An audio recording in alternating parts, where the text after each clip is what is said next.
Throughout my travels, I have learned many things, but among the most important things that I have learned has been definitions.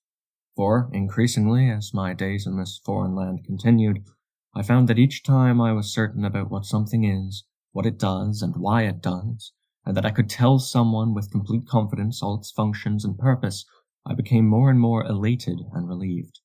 But these moments were fleeting and infrequent. More often than not, I found myself utterly perplexed by the things around me, things that at one point in my life gleaned no curiosity from me, things that I thought were ordinary and simple, became complex and intricate, and unfathomable, monstrously nonsensical, ridiculous in my mind, but not in the minds of my peers. So when a definition showed itself to me in all its simplistic glory, I felt that all my former exasperation and confusion melted away, and for a brief moment there was uniformity, something that I could put into a box and be ensured that it would never leak beyond its confines. A definition! Oh, a definition! Now that I say it out loud, it sounds silly. What could make someone so enthralled by the idea of a definition? Well, let me tell you. When everything around you was merged to such the degree that I had experienced, you too might begin to appreciate the simpler things in life. That being the distinctions. Oh, the distinctions. When I rediscovered that things could be one and whole, it placed me on solid ground, and it saved me from the ultimate delusion of my time. The delusion being that nothing matters, and therefore neither do the distinctions and definitions matter. Essentially, nothing can be boxed in. Everything is free. Definitions are always going to be limiting. Their whole purpose is to box things in, and ensure that they do not escape and create something bigger than themselves. In a sense, we must ensure that things do not attempt to transcend themselves, for when that happens, we lose sight and understanding of what the thing is. It is no longer defined. No longer can we pin it down to one or two maxims. It is above our useless attempts to understand it. It is above us. And who are we to chain it down or tell it what to do? For we don't even know what it is. I've realized that the greatest, most horrifying thing that I can imagine is having no imagination. For how can one imagine anything? How can one think of anything without definitions? And isn't that just what we want? Thinking is painful, and imagining is just thinking about what you don't have. Well, that sucks, doesn't it? Why do we have the ability to imagine things that don't exist? It's certainly not ideal. I'd rather we get to make things up and build the world as I see fit. But then again, I am faced with the dilemma. I don't know what anything is. How can I build if the idea of building something is absent from my mind? I'll end up building down and making a useless hole. And really, that's what people are best at. It's easier to destroy than it is to build, and it's easier to be ignorant of everything than it is to know one thing. The like-minded people in my corner spend a lot of their time trying to decipher what definition was first to go. I've heard many diverse answers from them. Some said it was woman, others said it was life, still more said it was death. I proposed good myself, but now I'd like to retract that statement, for it is clear to me now that the first thing to lose its definition was truth. And I must make clear that I am not speaking of some twisting of the truth, because if the truth was only twisted, we could twist it back into the proper order and avert the danger. If the truth was only twisted, it would still have a definition. The definition would simply be an incorrect one. No, truth has been annihilated. No one wishes to speak of it. It is a taboo. The truth is an ugly prison that flogs the prisoners who dare to look beyond it. It has a panopticon in the center and carefully watches all the high flyers, shooting them down when they strive for the impossible. But we know that the truth has every right to put us in our place, and that despite our denial of it, every breathing second, we live in and through it. We can deny all we want, but if we are to be honest with ourselves and truly consider the circumstances, I think we'll all conclude that living under the truth is better than the alternative.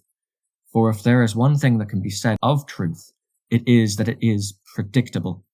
Once I accept the existence of truth, I can be confident that so long as I don't test my limits, the truth won't sneak up behind me and stab me.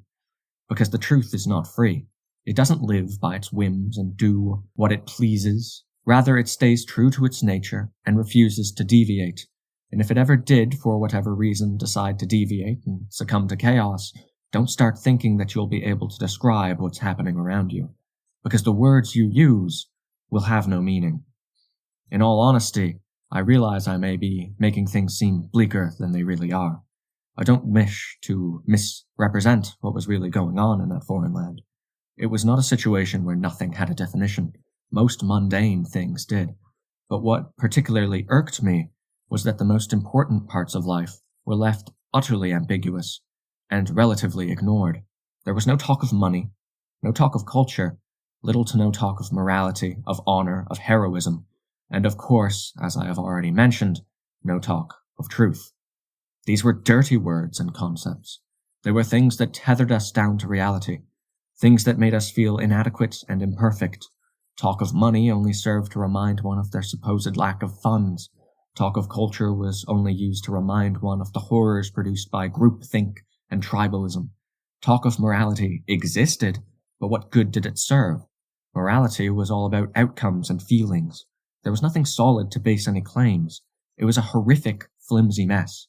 And if there were anything in that vain land that had the capacity to truly break me, it would certainly be their abysmal ethics and moral standards. For there is nothing more important to get right than ethics. When ethics are done wrong, everything disappears.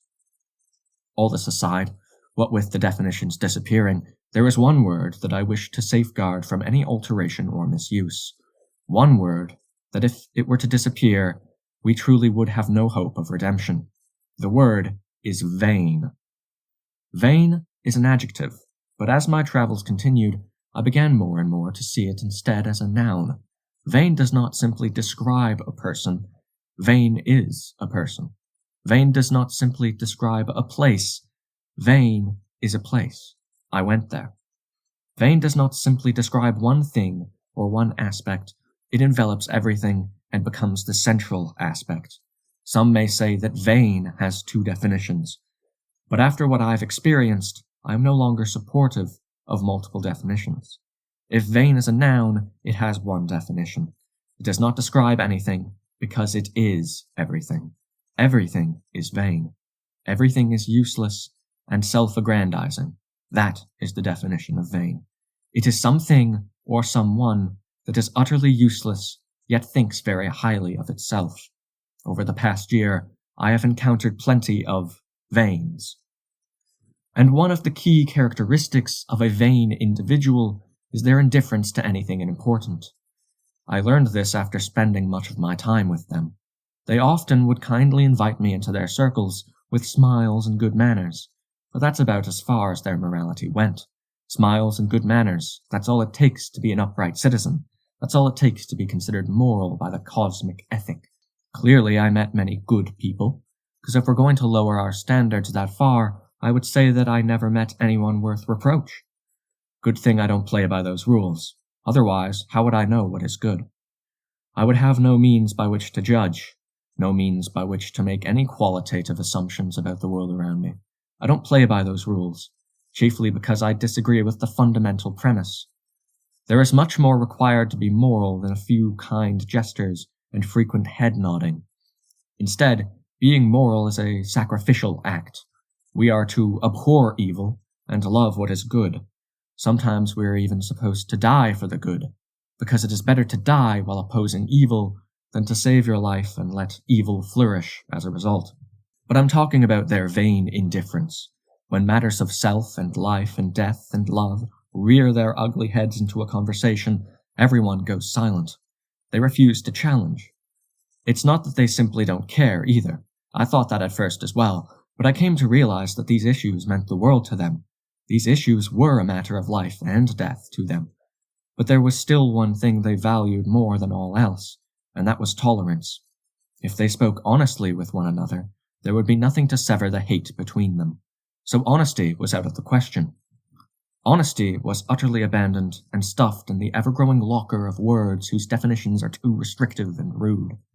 Instead, we value spineless individuals who take their personal convictions and bury them deep within the recesses of their minds, so as not to let the supposed ugliness of their beliefs cause any strife among their acquaintances. The people of consequence in this land were so adept at towing the line of acceptable behavior and social etiquette that they inevitably rose to the top of the hierarchy. No one was original. When I gazed into their hearts, no one was identifiable from the other. Each one was the same conglomerate of white lies and desired for ultimate cohesion. Outward appearances were, of course, radically different from one another.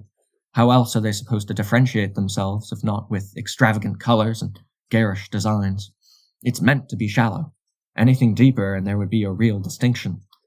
Distinctions are terrifying to the vain, because once there are distinctions, then come fundamental differences, then come decisions, then comes searching, and with searching comes truth. For what is the point in searching if there is no truth? Searching typically has an objective, no? If distinctions are terrifying to the vain, then the truth is mortifying to them, and they would kill themselves before accepting it. True virtue is not simply being kind or courteous. It is not about making people pleased or ensuring the room is polite, and it is not about maximizing happiness. Sure, the room was polite, and the people were kind, courteous, and pleased, but that's only because the whole room was lying.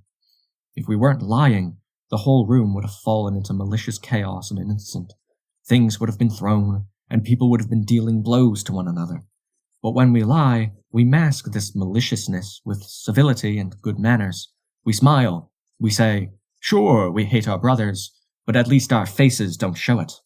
We say, "Who cares how we feel on the inside? If it's a nasty feeling, we'll bury it. Besides, shouldn't we be at peace with our brothers? I'd think we'd both rather a smirk than a scowl." Don't you see? Even the word peace has lost its meaning. That's not peace with our brothers. That's a flimsy ceasefire. Peace isn't achieved until the conflict is resolved, and ignoring the conflict is just prolonging the suffering of all parties. We pride ourselves on our politeness, but we know it's a facade. We have convictions just like everyone else. We're just too apathetic and uncertain to ever fight for them. Then, indifference. You see what I'm getting at? We know in our hearts what is wrong and what is right. Virtue is not being indifferent to it. Genuine virtue is holding strong for what is good and true, and the moment we start lying, goodness and truth become perverted. Forgive me for being retrospective, but let me make this one comment. Once a society decides that lying is permissible in certain circumstances, it then becomes permissible in all circumstances. And by then, any relic of the truth is long gone. Because the truth is not important when we lie, only the outcomes are. There is a good reason that lying is immoral, and that is because it utterly abandons the truth, not part or half of the truth, but all of it, known and unknown. It is really quite simple. You cannot skip one page of a book and say that you have read the whole book. We know that each page informs the next, and no page will make sense without the information of the previous page. It might make some sense to you, but really you are just being deceived. For if you were to speak of the book with a friend who has read the whole thing, each and every page and sentence, you'll find that they understand a great deal more about the plot and characters than you do. Just ask yourself, would an author write a useless page? Of course not. If a useless page existed, the author would tear it out with vigor. And it is the same with truth. Just like how each page of a book informs the next page, one truth informs another truth.